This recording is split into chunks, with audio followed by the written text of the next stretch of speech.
अस्सलाम वालेकुम, welcome to the channel. जिस तरह मैं यस्टरडे भी आया था ना, सेट थी कि मैं पूरी कोशिश करूँगा कि जब भी मेरे पास टाइम हो मैं थोड़ी सी लाइव वीडियो आपके लिए बना लूँ ड्यूरिंग द डे।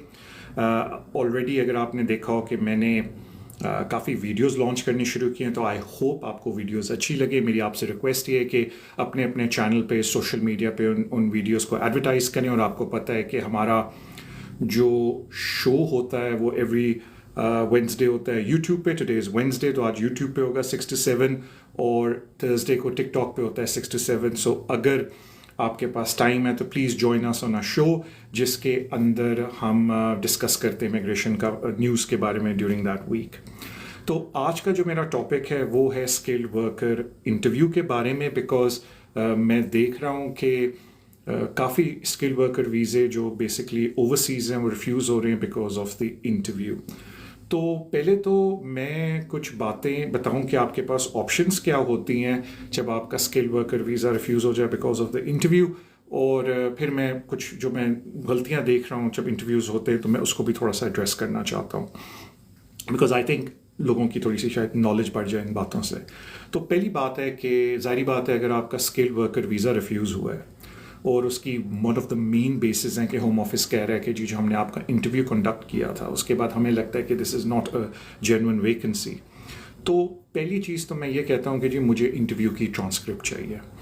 बिकॉज लोग आते हैं मेरे पास, मुझे रिफ्यूज़ल लेटर दिखाते हैं, तो ज़ाहिर बात है रिफ्यूज़ल लेटर पे फुल कंप्लीट इंटरव्यू ट्रांसक्रिप्ट नहीं होती। तो प्लीज़ अगर आपका कोई स्किल्ड वर्कर वीज़ा आपने अप्लाई किया हुआ है, आप किसी को जानते हैं and you one of those people जिनका इंटरव्यू होने लगा है, इंटरव्यू के दौरान ही आप उनसे बोलें कि हर हाल में मुझे इंटरव्यू का ट्रांसक्रिप्ट चाहिए। तो जब लोग मेरे पास आते हैं तो पहली चीज़ आई एम सरप्राइज्ड कि उनके पास ट्रांसक्रिप्ट नहीं होती। तो प्लीज़ सबसे पहली चीज़ है स्किल्ड वर्कर के लिए, अगर आपका इंटरव्यू हो रहा है, कि आप ट्रांसक्रिप्ट मांगे at the end of the interview. मेरा व्यू ये होता है कि पहले तो मैं एप्लीकेंट से पूछता हूँ कि देखें ये जो इंटरव्यू में उन्होंने ट्रांसक्रिप्ट दी है क्या ये सही ट्रांसक्रिप्ट है या नहीं। बिकॉज कभी कभी होता है कि एप्लीकेंट ने थोड़ी एक्स्ट्रा इन्फॉर्मेशन दी होती है लेकिन ट्रांसक्रिप्ट ने उसको समराइज़ किया होता है। हालांकि ट्रांसक्रिप्ट का मतलब है कि लाइक कि वर्ड बाय वर्ड वो चीज़ें मेंशन हो। तो पहली चीज़ हमें ये क्लैरिफाई करनी पड़ती है एप्लीकेंट से कि जो आपने इंटरव्यू का ट्रांसक्रिप्ट पढ़ा है क्या यही सारी बातें आपने कही थी या नहीं।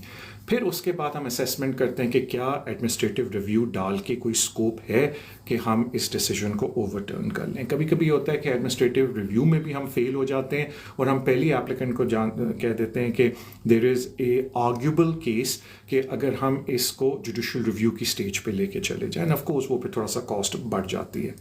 लेकिन एक चीज़ जो मैं बड़ी अजीब मुझे फील होती है इंटरव्यू के अंदर, क्योंकि अगर आप होम ऑफिस की पॉलिसी पढ़ें इंटरव्यू के बारे में, उसमें ये लिखा हुआ है कि अगर हमें शक है कि आपकी जॉब जेन्युइन नहीं है तो हम आपका इंटरव्यू करेंगे। और आई थिंक उस पॉलिसी में यहाँ तक लिखा हुआ है केस वर्कर को कि you must inform the applicant कि हम आपका इंटरव्यू इसलिए कर रहे हैं कि हमें लगता है कि आपकी जेन्युइन जॉब नहीं है। तो एक चीज़ जो मैं बड़ी ऑड लगती है मुझे जब मैं ट्रांसक्रिप्ट्स देखता हूँ कि एप्लीकेंट ने ये नहीं पूछा होम ऑफिस से कि आप मेरा इंटरव्यू क्यों ले रहे हैं।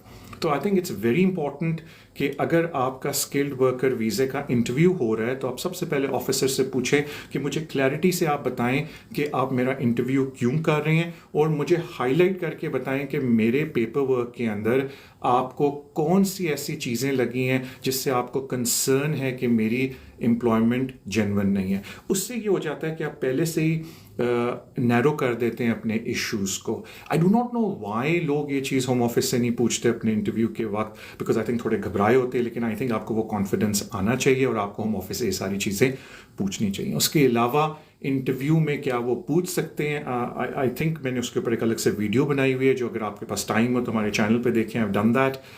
लेकिन जो मेरा मेन कंसर्न यही था जिसकी मैं आप लोगों से बात कर रहा हूँ कि क्या मैं देख रहा हूँ जब मैं स्किल्ड वर्कर रिफ्यूज़ल देखता हूँ कि इंटरव्यूज़ में क्या क्या प्रॉब्लम्स हैं जिनको फिर मैं एड्रेस करने की कोशिश करता हूँ। सो आई होप ये जो मैंने एक छोटी सी वीडियो आपके लिए बनाई है आपको यूज़फुल लगी। उसके अलावा आज आपको पता है वेडनेसडे है, तो इंशाल्लाह टुडे एट 6 to 7 हमारा यूट्यूब पे होगा show. I hope you join us. उसके अलावा आई होप जो हम लोग मटेरियल लॉन्च कर रहे हैं अपना on a daily basis now हमारे चैनल पे, you find that quite useful. उसके अलावा अगर आप चाहते हैं कि मैं किसी स्पेसिफिक टॉपिक के ऊपर आपसे बात करूं آپ بالکل مجھے شو کے نیچے لکھ سکتے ہیں، تو میں اس پہ بھی ویڈیو بنانے کی کوشش کروں گا. اس کے علاوہ thank you so much for your love and support. Again جانے سے پہلے پلیز جوائن اس بیک 6 to 7. آج ہم یوٹیوب کے اوپر اپنا شو کریں گے. Thank you for coming on board right now. I know میں نے جس طرح بولا کہ آڈ بیسس کے اوپر I just come on a daily basis جب بھی میرے پاس تھوڑا time who and kind of give you تھوڑا ٹپس امیگریشن کے اوپر. تو آج تبھی میں نے یہ اسکل ورکر انٹرویو کی بات کی. تھینک یو سو مچ اور اپنا خیال رکھیں. Some of you I hope to see today at 6 to 7. Thank you.